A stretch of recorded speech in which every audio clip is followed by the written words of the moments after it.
Y vamos a empezar con la primera mesa. Esta primera mesa tiene una misión que nos interesa bastante, demostrar los 30 años de evolución desde que se promulgó la Ley General de Sanidad y ver la evolución, cómo se trataba antes a las personas con enfermedad mental y cómo se trata ahora. Tenemos aquí en la mesa dos presencias muy notables y una ausencia también muy notable, porque la ausencia muy notable sería la del compañero Francesc Tudurí, que no pudo venir por causas personales, de enfermedad de familia, y que estaría encantado de estar aquí dando el testimonio precisamente de cómo era la atención en los antiguos psiquiátricos. Tenemos a María Isabel aquí a mi derecha, que pertenece a la nueva hornada, una persona joven que ya conoce los nuevos tratamientos. Y a mi izquierda tenemos a un profesional, a un psiquiatra, que luego os leo el currículum, que es un placer leer lo que escribe y es un placer pues, que te demuestre los vericuetos por los que algunos personajes profesionales valientes caminaron y entre todos hicieron que llegáramos a este punto. Como digo, la finalidad de la mesa es intentar hacer una panorámica del recorrido en el tratamiento. Pero si me vais a permitir que antes de empezar con esta mesa, yo, representando a la Junta Directiva de FEAFES, diga dos cosas. Os voy a decir primero, contar un pequeño cuento. Yo soy de Asturias, ya sé que no debo hacer ninguna referencia territorial, pero así me disculpáis con la forma de que hablo también. Y el cuento que os voy a contar está en que en Asturias había un magnífico hospital psiquiátrico. Había una finca que se llamaba La Cadellada, que tenía unos muros altísimos de piedra que lo rodeaban. La enfermedad mental llegó a mi familia hace poco tiempo. Yo no conocí La Cadellada por dentro, pero sí como ciudadano pasé alrededor de los muros de la finca de La Cadellada y siempre se sospechó que ahí dentro pues ocurrían cosas y algunos se sabían de primera mano. Con este pequeño recorrido alrededor de los muros de La Cadellada no solamente existen el estigma cultural, también existe el estigma físico. Los muros son reales, son de piedra y muy altos. Y esos muros en Asturias se derribaron, en donde el Hospital de La Cadellada desapareció físicamente. Y encima de donde estaba el hospital psiquiátrico está uno de los mejores hospitales de Europa, hecho para todos los ciudadanos asturianos.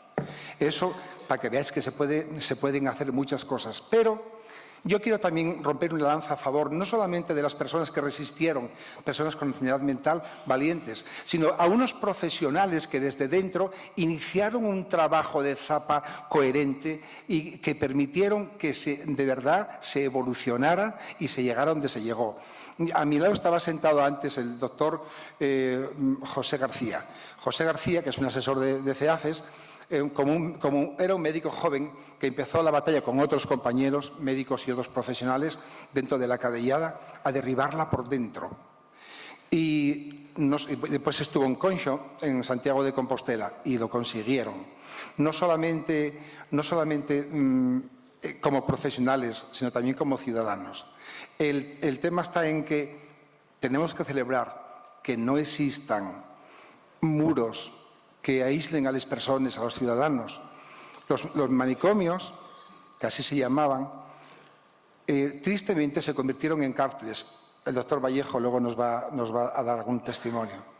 Y ahora, es lo que hay que denunciar claramente, estamos a punto de que las cárceles se conviertan en en manicomios. ¿Por qué? Pues porque con la reforma del Código Penal se está llevando a la ciudadanía por unos caminos erráticos que devuelven a las personas con enfermedad mental a los derechos que había en los años 30 en Alemania. Por eso, que quede claro, testimonio y vigilancia, porque no podemos consentir que la reforma del Código Penal lleve a donde nos puede llevar, 60 años atrás.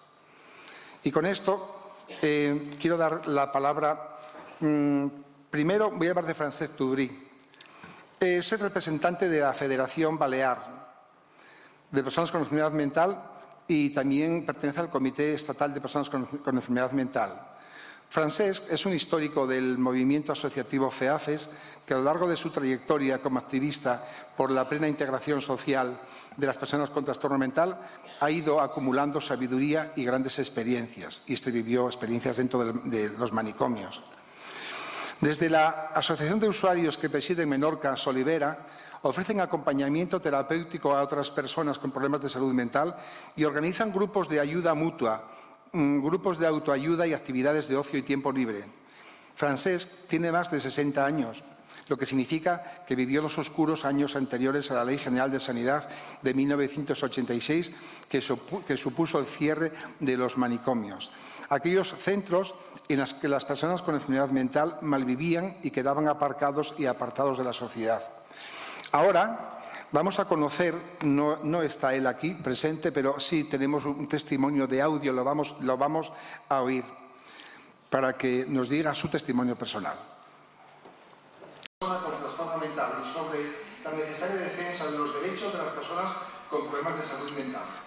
María Isabel ha sido usuaria de los recursos y dispositivos comunitarios de atención a la salud mental desde que fue diagnosticada. Hoy es una ciudadana de pleno derecho, integrada y dispuesta a contarnos su historia y su punto de vista sobre la atención en comunidad.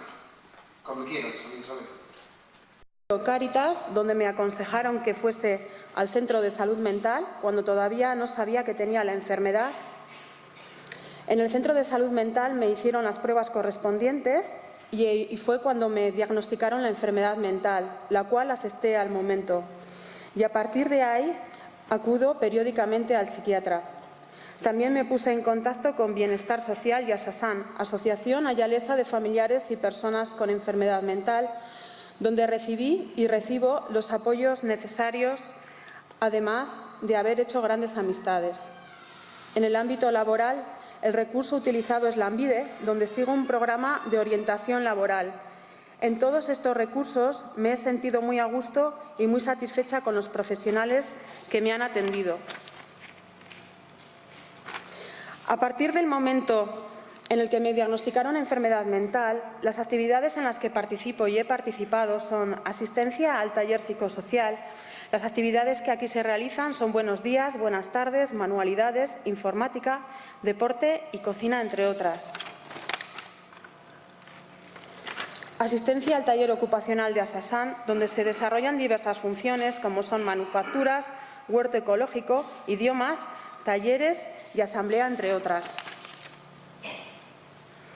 Miembro de la Junta Directiva de Asasan como secretaria desde julio de 2012. Colaboración en diferentes campañas de sensibilización en la salud mental en supermercados, colegios, casa de cultura, ambulatorios, ayuntamiento.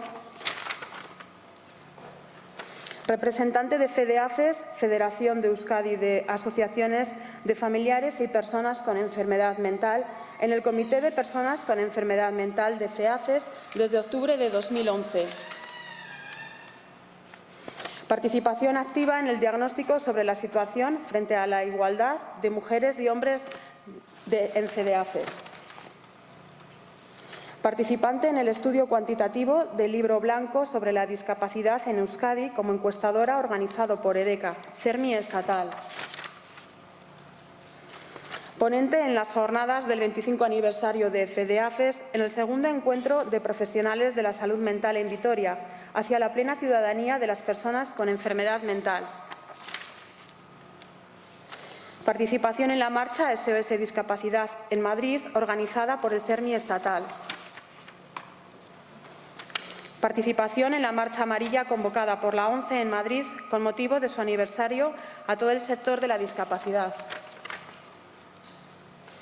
Realización del curso Derechos Humanos y Convención de la ONU sobre los derechos de las personas con discapacidad en Madrid, con la posterior charla informativa a los compañeros en la Casa de Cultura de Llodio.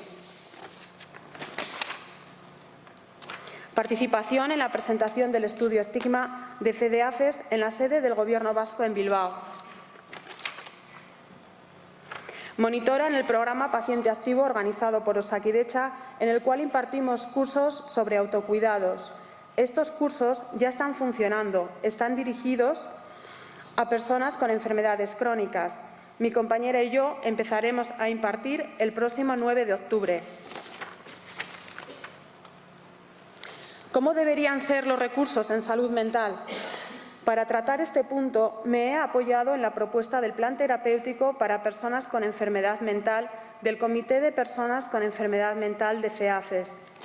Desde este comité consideramos que es necesario que los usuarios de los servicios de salud mental participemos en la elaboración de un plan terapéutico sobre los recursos asistenciales que nos afectan directamente, ya que somos el sentido de su existencia, y participar a su vez en la propia asistencia a las personas que están pasando por alguna experiencia de trastorno mental, psicológico o emocional, ya que nosotros somos los verdaderos expertos por ser los únicos que vivimos la experiencia desde dentro y por ello los que mejor podemos entender y asesorar con nuestras aportaciones. Desde este comité estamos elaborando una propuesta de plan terapéutico para la que consideramos imprescindible la participación del máximo número de asociaciones de usuarios y expertos en primera persona con experiencia en el mantenimiento del equilibrio mental, psicológico y emocional desde la propia vivencia. Nuestra propuesta está basada en un modelo terapéutico comunitario, es decir, asistir a la persona en su propio entorno social y familiar, en su comunidad, avalado por la Organización Mundial de la Salud y por la propia Estrategia Nacional de Salud Mental, a través de experiencias de esta índole. El objetivo es ofrecer una alternativa al modelo asistencial actual y para ello deberemos de hacer primero un plan terapéutico, decidir cómo queremos ser atendidos, qué recursos necesitamos y qué profesionales queremos que nos atiendan, para posteriormente realizar un plan de viabilidad económica. La propuesta desde la que partimos se fundamenta en 4 soportes básicos del individuo que pasa una experiencia de trastorno mental: el soporte vital y emocional, el soporte del tratamiento y de recuperación del equilibrio, el soporte económico y social, el soporte complementario. En base a estos 4 soportes se necesitan una serie de recursos que proporcionen una estabilidad al individuo, que le permita recuperar su proyecto de vida dentro de su comunidad. Para ello hemos elaborado una tabla de recursos y un esquema con los profesionales que participarían. El objetivo principal en la recuperación ha de ser favorecer que la persona que pasa por una experiencia de trastorno mental alcance una vida feliz y en plena convivencia con la comunidad. Por ello, pasamos a describir la esencia y el sentido de cada recurso desde la perspectiva de cubrir unas necesidades fundamentales. Para nosotros es importante el cuidar el aspecto emocional y vital del individuo, el que pueda llevar una vida feliz, emocionalmente sana y libre de sufrimiento. Los primeros que dan soporte a esta necesidad vital y emocional es la familia. También la familia es el primer soporte en prevenir y atender crisis y quienes conviven y apoyan al individuo en todo momento. Es por ello por lo que consideramos que se tiene que dotar de recursos esta necesidad básica con un equipo de intervención familiar que asesore a la familia y a la persona que está viviendo esa experiencia de desequilibrio para solucionar posibles conflictos de convivencia, facilitar la comprensión mutua y fortalecer vínculos, ya que si la familia se mantiene unida, es más fácil mantener el equilibrio. Este equipo de intervención familiar debe estar constituido por un psicólogo especializado, además de en salud mental, en resolución de conflictos, comprensión mutua y fortalecer vínculos. Como apoyo, en este equipo haría falta un trabajador social para cubrir otras posibles necesidades de la familia. En los casos en los que la familia no exista o esté tan desestructurada que sea difícil la convivencia, vemos necesario usar el recurso de vivienda tutelada como paso intermedio o transitorio hacia la independencia del individuo o volver con su familia si en este proceso se han solucionado los problemas de convivencia. La vivienda tutelada estará supervisada por la figura del psicólogo como coordinador y del educador como supervisor, preferiblemente representado por una persona con la experiencia de haber pasado por un desequilibrio mental, conocido como usuario. En los casos en los que no exista soporte familiar y las circunstancias personales con respecto a la evolución del proceso de desequilibrio mental prevea una recuperación a largo plazo o requiera de unos cuidados asistenciales constantes, se usará el recurso de la residencia, donde además de proporcionarle un lugar donde vivir, ha de proporcionarle la posibilidad de recuperación de habilidades sociales, cognitivas y de recuperación de autonomía, siendo el objetivo, aunque sea a medio o largo plazo, el que el individuo pueda llevar una vida lo más autónoma posible. Para la recuperación del equilibrio mental, pensamos que hay que atender dos aspectos: el manejo del tratamiento farmacológico y la psicoterapia como proceso para recuperar el equilibrio mental en sí, a través de la toma de conciencia de la experiencia desequilibrante. El tratamiento farmacológico ha de ser entendido como un apoyo para la recuperación del equilibrio.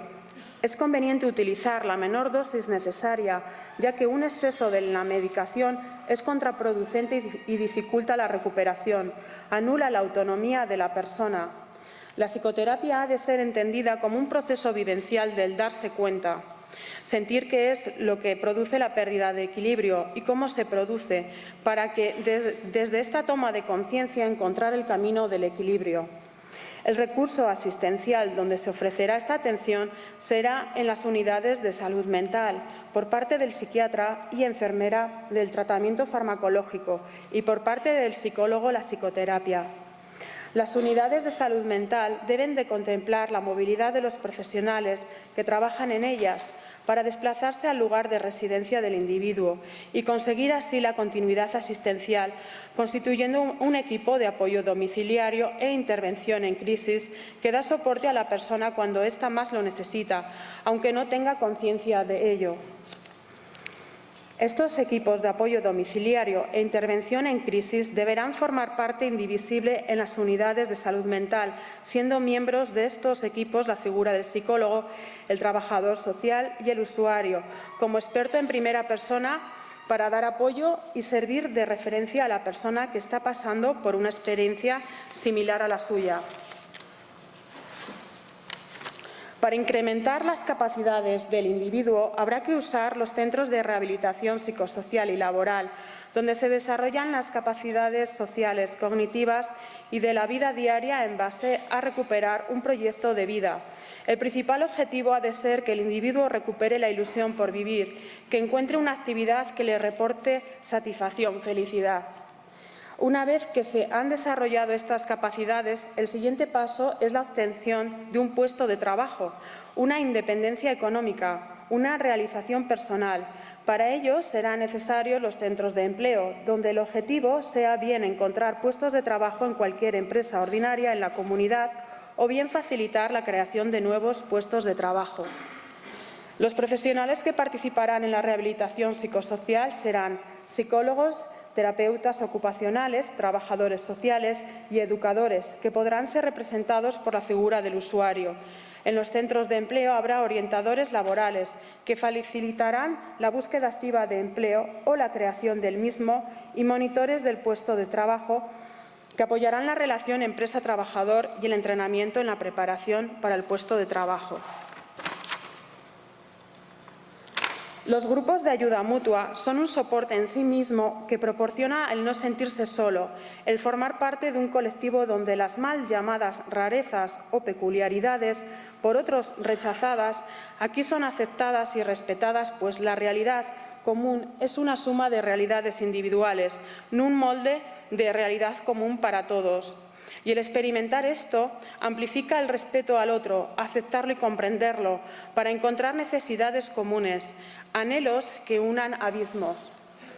Por otro lado, tomarse un respiro, cambiar de aires es beneficioso para la persona que está experimentando el desequilibrio, por lo que vemos necesario el disponer de espacios de reposo, donde se pueda tomar distancia de lo acontecido para asimilarlo, para recobrar fuerzas ante la adversidad y así poder volver a tu entorno social renovado, con nuevas fuerzas para seguir tu proyecto vital con perseverancia, con ilusión, con esperanza.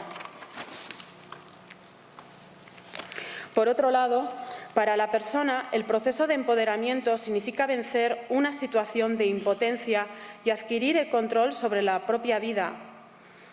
El empoderamiento de las personas está dirigido a ayudar a la autodeterminación y autonomía para que pueda ejercer más influencia en las tomas de decisiones sociales y políticas y para aumentar su autoestima. Las comunidades pueden apoyar a las personas en este proceso estableciendo redes sociales y movilizando ayuda social. Así se mejora la cohesión entre individuos y se puede apoyar a las personas que están atravesando periodos de vulnerabilidad. Las personas deben ser empoderadas en promocionar su propia salud, para interactuar con los servicios sanitarios y participar activamente en la gestión de la enfermedad. El empoderamiento incluye procesos en que las personas toman conciencia de sus propios intereses, de cómo estos se relacionan con los intereses de otros, con el fin de participar desde una posición más sólida en la toma de decisiones y, de hecho, influir en tales decisiones. Participación en los sistemas de planificación. Es difícil hacer algo para alguien si no se sabe la opinión de la persona. No somos uniformes. Los recursos deben adaptarse a la persona. No se pueden dar los mismos apoyos a unos y a otros en función de sus necesidades. Sumar todos, familiares, usuarios y profesionales. Actos para empoderarnos. Creación o fortalecimiento en las formas en las que manejamos nuestras dificultades. Por ejemplo, planificación de una recuperación personal. Teniendo voz en el tratamiento y en la atención que recibimos, así como planificando la gestión de las crisis de manera que podamos ejercer influencia en nuestra vida, incluso en los momentos de gravedad. Trabajando para conseguir nuestras propias metas y objetivos, trabajo, educación, mejora de los roles familiares y en las relaciones personales. Y ya para finalizar, gracias a todos los profesionales, familiares y amigos por su gran apoyo. Soriona lora dadila joaten zaren lekura. Significa que la felicidad te acompañe allá a donde vayas. Gracias.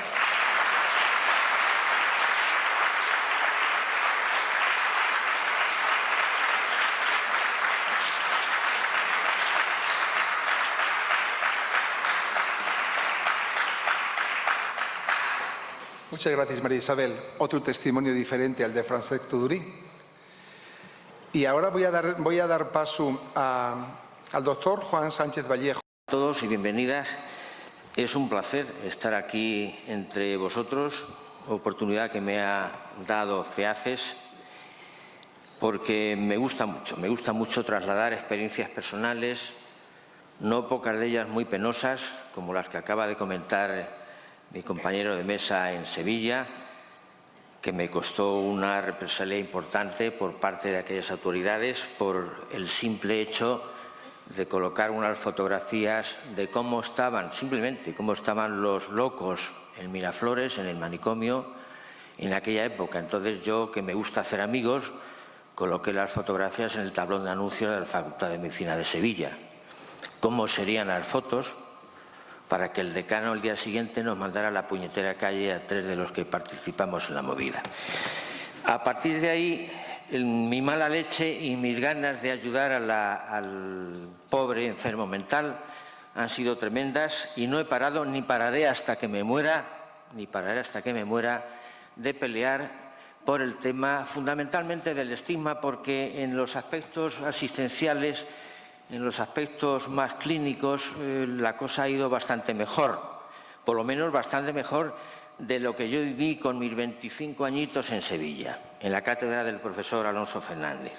Bien, el decano de la Facultad de Medicina, por si lo queréis saber, era entonces el señor Suárez Perdiguero, el doctor Suárez Perdiguero. Bien, dicho esto, os comento que la psiquiatría, como ciencia, que fue muy tardía en ser reconocida como ciencia, hasta el principio del siglo XIX no aparecen en los escritos la palabra psiquiatría, fijaros, y la palabra psicopatología aparece por primera vez en el mundo en 1890, no creáis que cuando ya otras ciencias médicas estaban, por supuesto, muy desarrolladas. Pues la psiquiatría, digo, se desenvuelve en dos ámbitos fundamentales, que son el clínico o asistencial, si lo preferís, y el ámbito social, que es el que aborda el tema de lo que pinta, o mejor dicho, de lo que no pinta el enfermo mental en la sociedad.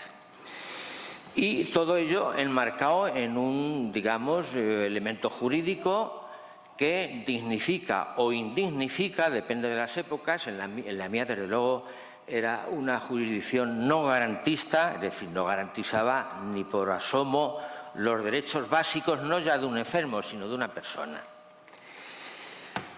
La verdad que la psiquiatría clínica, voy a empezar por el ámbito clínico, tiene un especial e importantísimo desarrollo a partir del descubrimiento de los psicofármacos. Allá por los años 1955-56, la clorpromacina, luego el diazepam un poquito más tarde.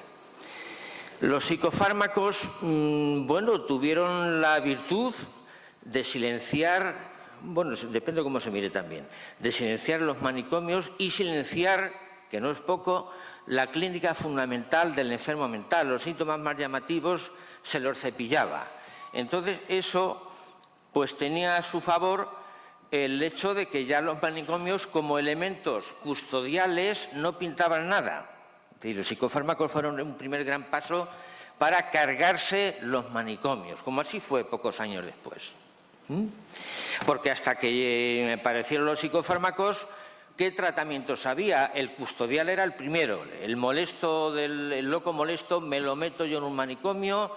Muchas veces los ingresos eran vitalicios, yo diría que casi siempre. Y ahí he visto yo en Miraflores no solo enfermos, sino republicanos, represaliados y un montón de gente que después de la guerra civil estaba muerta de hambre en la calle y la metían en el manicomio y punto pelota. Bien, dentro del manicomio, electroshock. Yo he visto poner electroshock, por cierto, no se pedía permiso a nadie de los electroshock, ni a pacientes ni a familiares.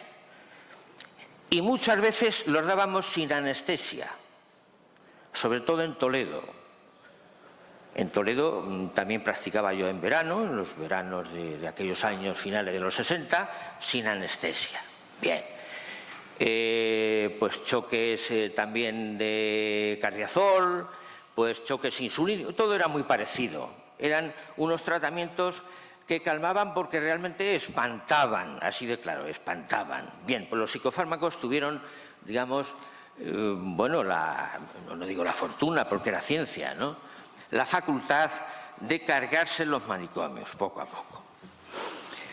Bueno, luego ya con los cambios democráticos, la ley de vagos y maleantes, más tarde llamada de peligrosidad social, de 1900, si mal no recuerdo, 70, fue cambiada, fue obsoleta, fue liquidada por la democracia, pero no creáis que la democracia se cargó la ley de vagos y maleantes el año 77, no, no, no, no. Estuvo hasta 1995, Aguantó 2 gobiernos de UCD y 3 del PSOE. Esto hay que decirlo, para conocimiento de ustedes. Bien. Afortunadamente, no todo va a ser malo, claro. Llega la Ley General de Sanidad del 86 que integra por primera vez en la historia a la psiquiatría, a la ciencia psiquiátrica médica en la sanidad pública, porque hasta entonces no estaba en la sanidad pública. No, estaba dentro de la privada, pues digamos, gobernada o tutelada por órdenes religiosas, por elementos privados, etcétera. Eran diputaciones, etcétera. No era pública, era privada, o por lo menos concertada. Pues esto, con la del 86, se liquida y se integra de una puñetera vez la ciencia psiquiátrica, la psiquiatría clínica, digamos, como el resto de especialidades, a la sanidad pública. Poco a poco, en España también, a pesar de todo, muy tardíamente, como casi todas las cosas, pues penetra la idea del sector, la psiquiatría sectorial. Diréis, ¿qué es eso de la psiquiatría sectorial? Es una reestructuración de la asistencia psiquiátrica, que tiene como finalidad básica tratar al paciente allá donde vive, no sacarle y custodiarle, vaya usted a saber dónde. No, en su medio, en su familia, en su colegio, en su universidad, en sus calles. Esto lo inventaron los franceses, como casi todo, desde la Revolución Francesa por lo menos, ¿no? Y, bueno, pues dio un resultado extraordinario. Consiste fundamentalmente esta estructuración en que la asistencia pasa de ser hospitalaria, o de ingresos hospitalarios durante años a, digamos, tratamientos ambulatorios abiertos en centros de salud comarcales. Se divide el territorio en comarcas y en cada comarca hay 1 o 2 centros de salud, que es algo así, de salud mental, como los ambulatorios de salud mental. Junto con eso, cuando hay casos agudos, se les lleva al hospital de referencia, que disponen también de salas, como sabréis, de psiquiatría, para casos agudos de cortísimas, digamos, estancias hospitalarias. Pero, ahora viene el pero, perdón, ahora viene el agua, un segundo. Los procesos tienen, como podéis imaginaros, la función de sacar todos los pacientes posibles de manicomios. ¿Pero dónde los metemos? Porque, claro, muchos están demenciados, por la propia enfermedad o por la propia estancia hospitalaria. Ojo, que la estancia hospitalaria larga conlleva a una pérdida de habilidades sociales, una demencia que se llama hospitalismo, decimos los psiquiatras. A perder referencias, digamos, sociales, hay un proceso de demenciación, de pérdida de facultades de socialización. Entonces, ¿dónde metíamos? Lo ha explicado muy bien la compañera, qué medios hoy se están o se deben imponer para abordar este gran espacio que queda entre el hospital, desde el concepto antiguo de hospital psiquiátrico, hasta el domicilio del paciente, el área sociosanitaria. Hay carencias, lo ha dicho también, o ha intentado explicarlo fenomenalmente la compañera, pues faltan centros de acogida, pues faltan centros de día, pues faltan asistentes sociales, pues faltan locales específicos de ocio y de recreo, pues faltan ayuda, para qué contaros, ¿no?, a dependientes, más con los recortes que ha habido, el 20 y tantos por ciento, 28% creo que ha habido de recortes en todas las áreas que tienen que ver con la dependencia. Faltan instituciones geriátricas, es decir, hay un montón de elementos deficitarios que yo simplemente de pasada, porque no tenemos mucho tiempo para explicar muchas cosas, ojalá, yo me enrollo mucho de más, entonces voy a intentar también comentaros ahora cosas distintas a estas, pero que sepáis, por lo menos os señalo que hay todavía, a pesar de que yo soy optimista y veo que en el área clínica se ha avanzado muchísimo respecto a lo que yo empecé digamos, a estudiar, se avanza muchísimo, pero queda mucho todavía, como ha dicho también el que ha presentado el acto, el señor, pues mucho camino por recorrer. Faceta o ámbito social, léase estigma, Mirad, el estigma de loco está profundamente arraigado en el inconsciente colectivo social y, por tanto, va a ser profundamente difícil erradicarlo. Es una especie de costra que tenemos en nuestro inconsciente que ha sido elaborada mediante pozos de generación en generación. Es decir, los prejuicios se heredan también de generación en generación. Y llevamos muchos siglos, bueno, yo diría que toda la vida, desde que el hombre es hombre, reprimiendo, arrojando, echando al enfermo mental a las tinieblas, a la marginación, a la marginalidad. Entonces, el estigma ha hecho cuerpo en nuestro inconsciente colectivo, tan ha hecho cuerpo que está omnipresente en gestos, en lenguajes, en actitudes, no digamos en actividades, etcétera. El lenguaje, ¿habrá algo más, cómo diría yo, pues más descalificador que la palabra loco? La palabra loco es la palabra, cuando tenemos manía a alguien, por activa o por pasiva, está loco, es loco. El loco es una palabra absolutamente descalificatoria. Pero ahí no queda la cosa. Fijaros un detalle. Casi todos los términos diagnósticos psiquiátricos, casualidad, han devenido en insultos.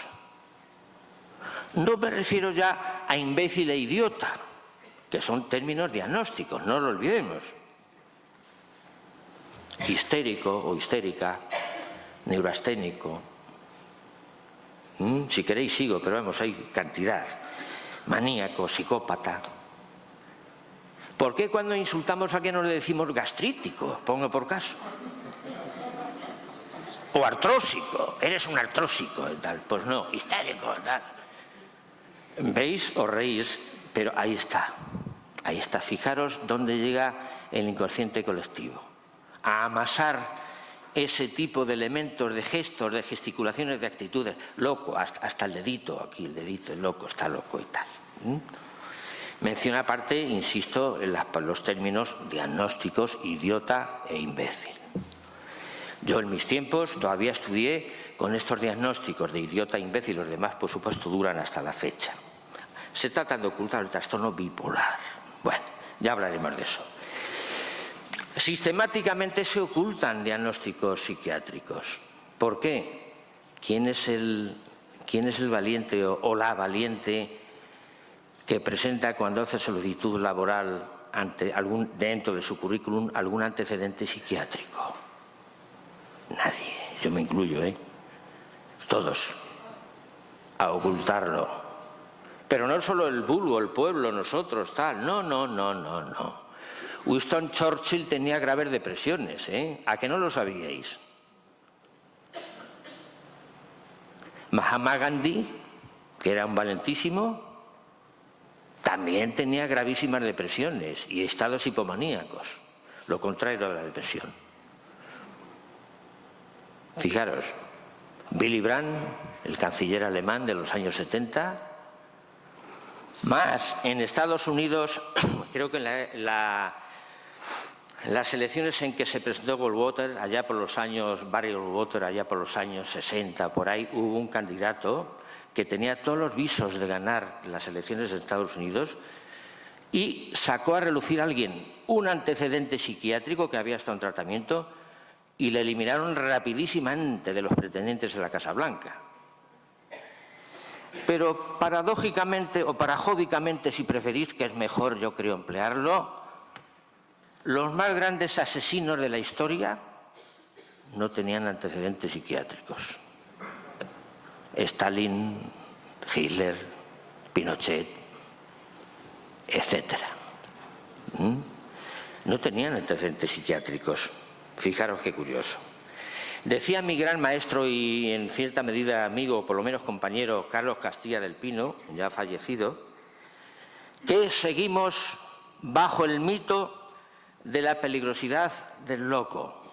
Insisto, los más grandes asesinos de la historia carecen o carecían o han carecido de antecedentes psiquiátricos. Estaban sanísimos. Sigamos.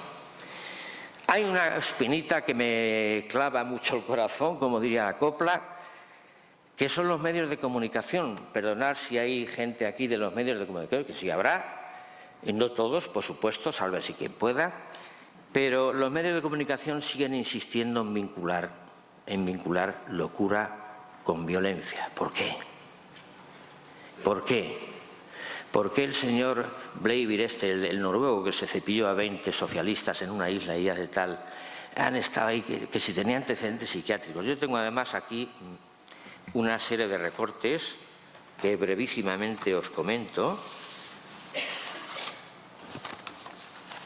en el que, aquí está, son muchos, ¿no? Pues sí, podría estar aquí toda la mañana, ¿no? Pero os recuerdo el caso de Breivik, cualquier asesino de estos que se cepillan a 20 de una vez, cuanto más macabros el asesinato o los asesinatos, más empeño pone la prensa en parece que tenía antecedentes psiquiátricos.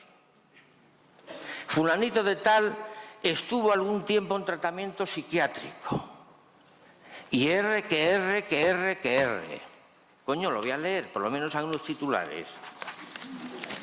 Vamos a ver. Aquí tengo.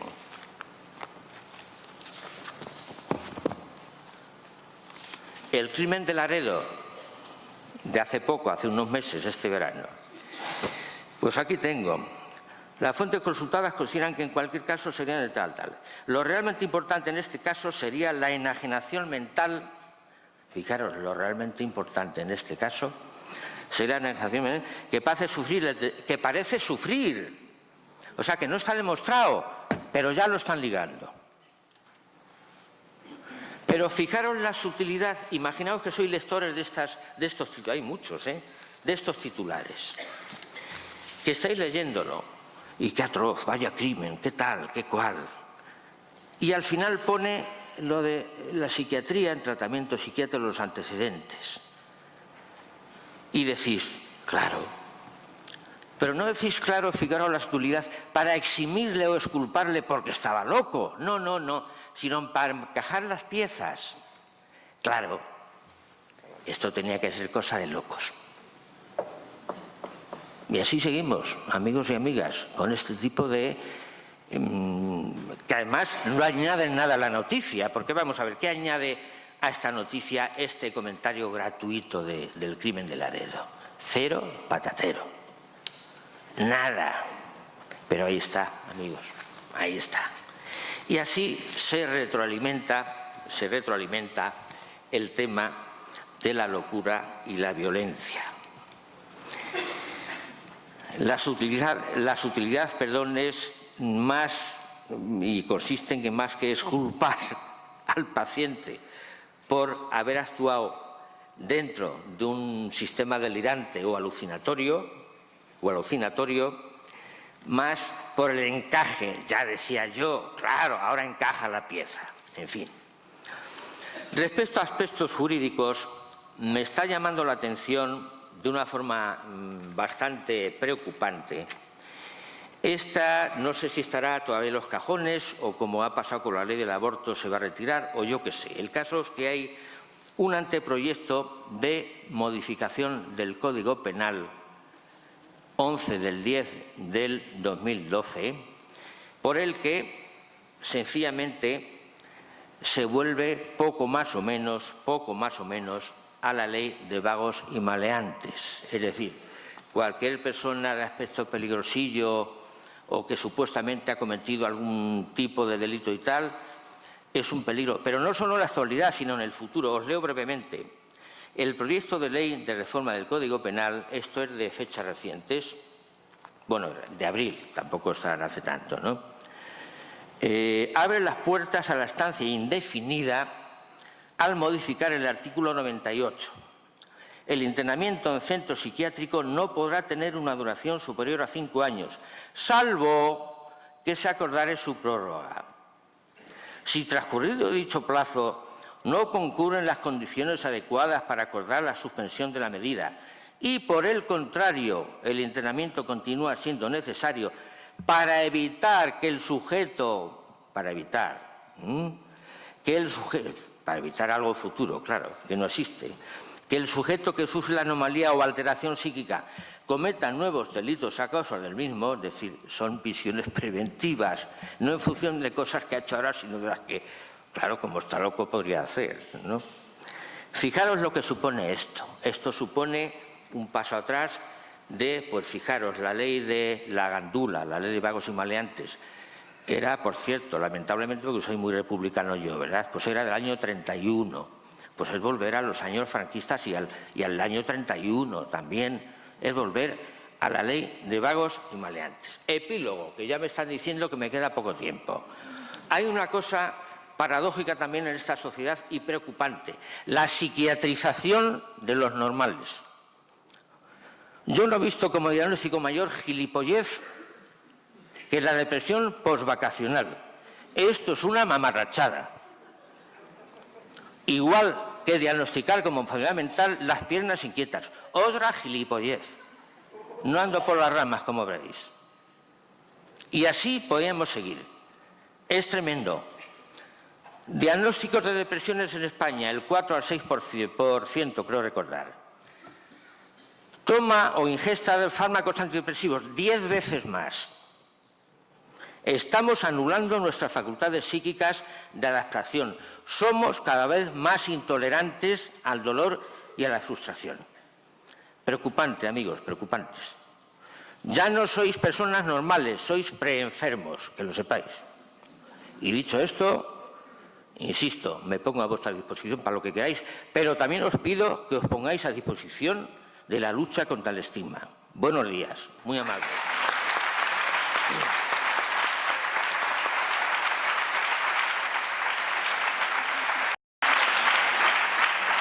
Muchas gracias, doctor Juan Sánchez Vallejo.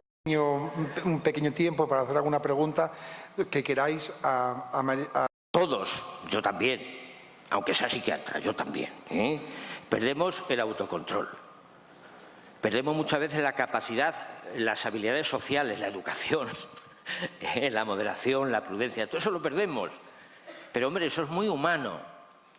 Lo que pasa es que ya cuando se pierde ya a partir de una cierta línea roja en el que no solo se pierde ya la educación, sino que entra uno en un estado de espasmo irascible, eso ya es patológico. Es muy difícil concretar en psiquiatría esa línea roja, Pero esas locuras de transición son eufemismos que muchas veces leemos en noticias cuando se ha cometido un crimen.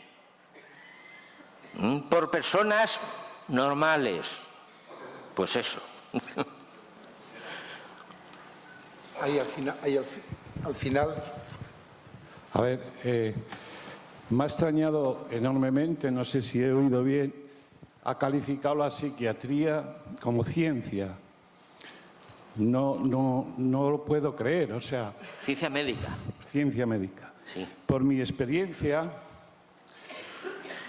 diagnosticaron a mi hijo en un hospital de esquizofrenia. A los 2 meses, otro psiquiatra de trastorno de personalidad. A los pocos meses, de que no tenía nada. Toda mi experiencia por el mundo psiquiátrico, incluida la psicología, a mí me ha dejado de piedra. Es decir, he visto cientos de escuelas, cada uno te dice una cosa.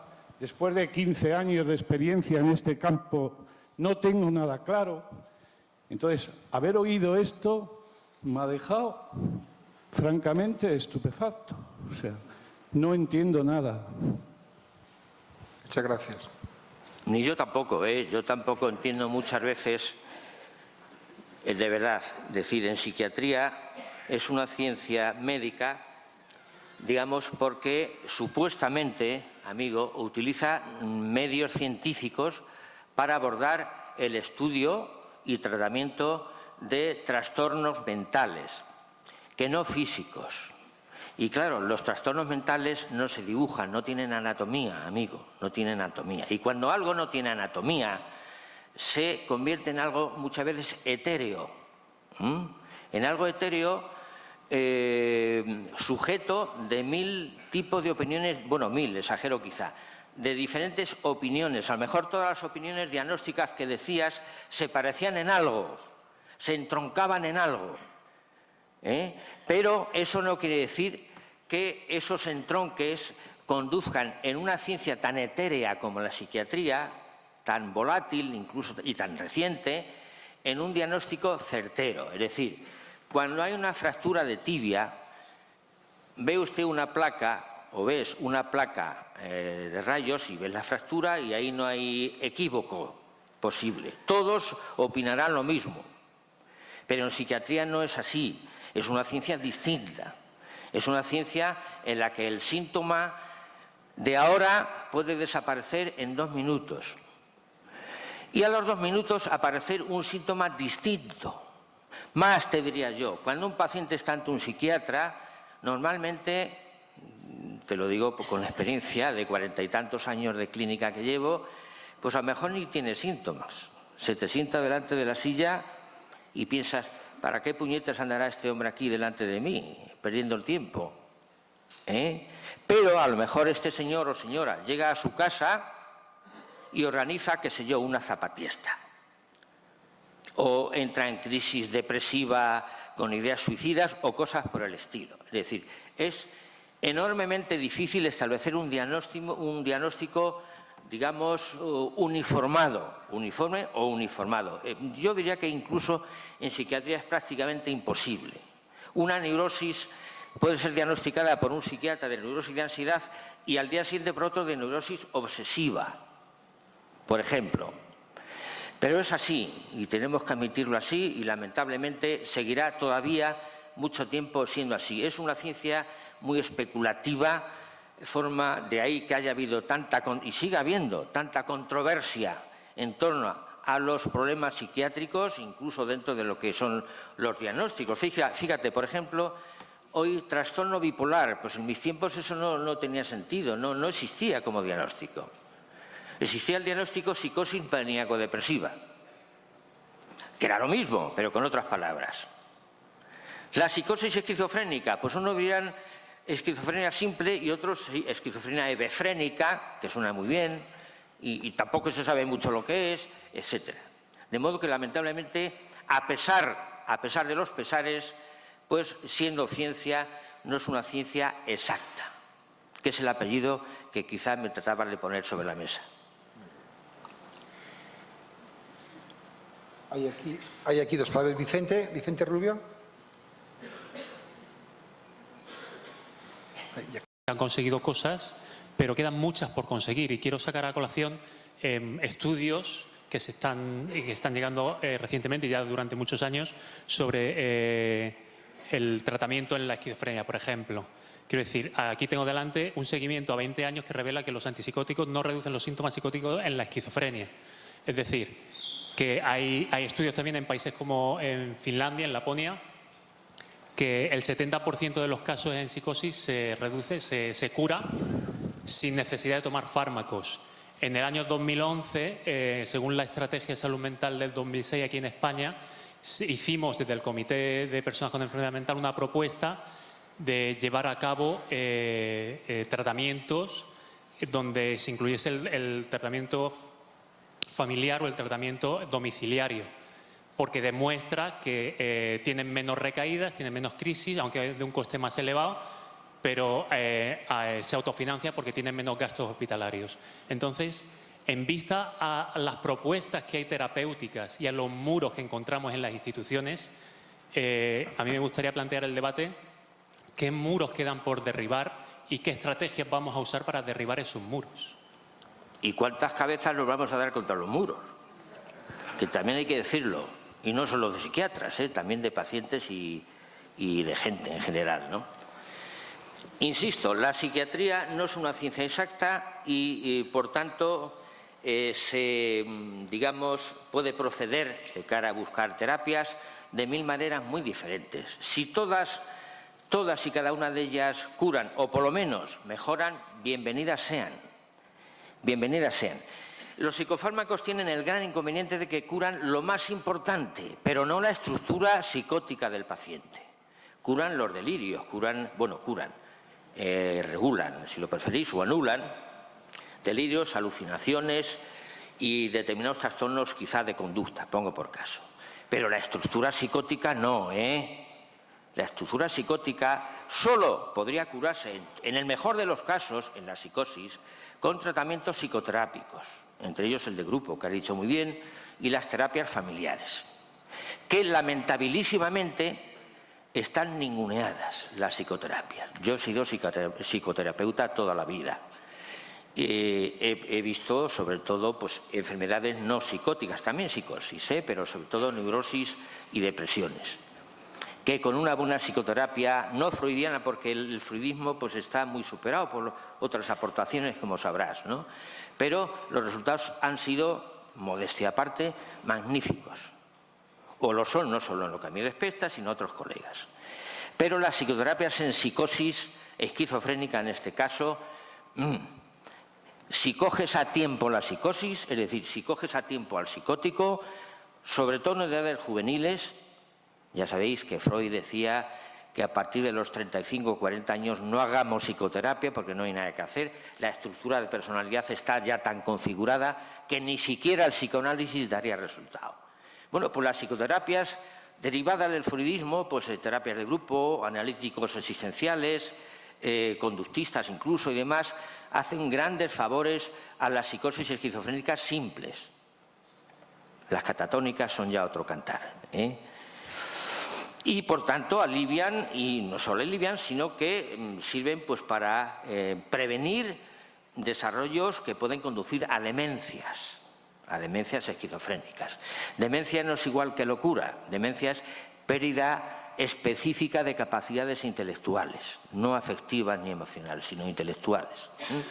Y el esquizofrénico, al cabo del tiempo, si no está bien tratado, o por lo menos con un tratamiento medianamente llevadero y adecuado, que puede variar en países, depende también las modas históricas que también influyen, pues la psicosis puede mejorar mucho, pero es muy difícil que acaben curando del todo. Se ha especulado mucho incluso con la, digamos, origen genético de la esquizofrénica, pero no hay hasta el momento nada demostrado, ¿eh? Son enfermedades endógenas, pero, digamos, mentales, no corporales ni genéticas.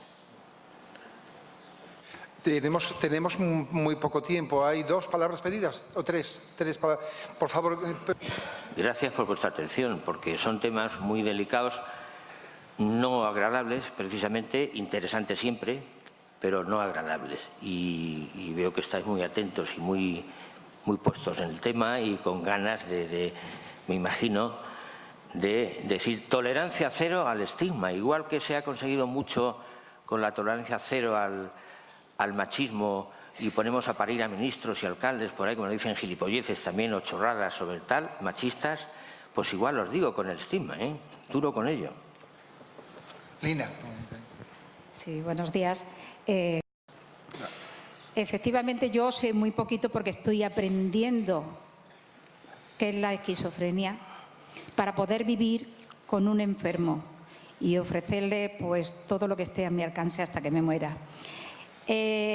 Las perlas estas que han sacado la ley de penitenciaria, he entresacado como que el enfermo que está preso, que ha cometido una tropelía y que él no se acuerda lo que ha hecho, si ha matado, si ha robado, si le ha pegado, no se acuerda. Entonces, he entendido como que estaría en la cárcel hasta que se curara. Y yo cuando dije, hasta que se cure, pues qué bien, porque si mi hijo un día comete algo, el psiquiatra me lo va a curar. Y me dice el psiquiatra, digo, oiga, ¿hasta cuándo va a estar mi hijo así? Porque creo que se va a curar, ¿no? Dice, no, hija, no seas inocente. Esto no se cura. Por eso yo pido que luchemos por esta ley, que no salga adelante. Que aquí hay un aforo bastante grande, pero desde las asociaciones, desde los profesionales. Vamos desarrollando y no vamos a cejar hasta que eso se desaparezca. Bueno, si no añade más, pues damos por finalizada la mesa, porque tenemos tema para toda la mañana, estaríamos encantados de la vida. Gracias por participar. Ahora vamos a... Gracias a ellos.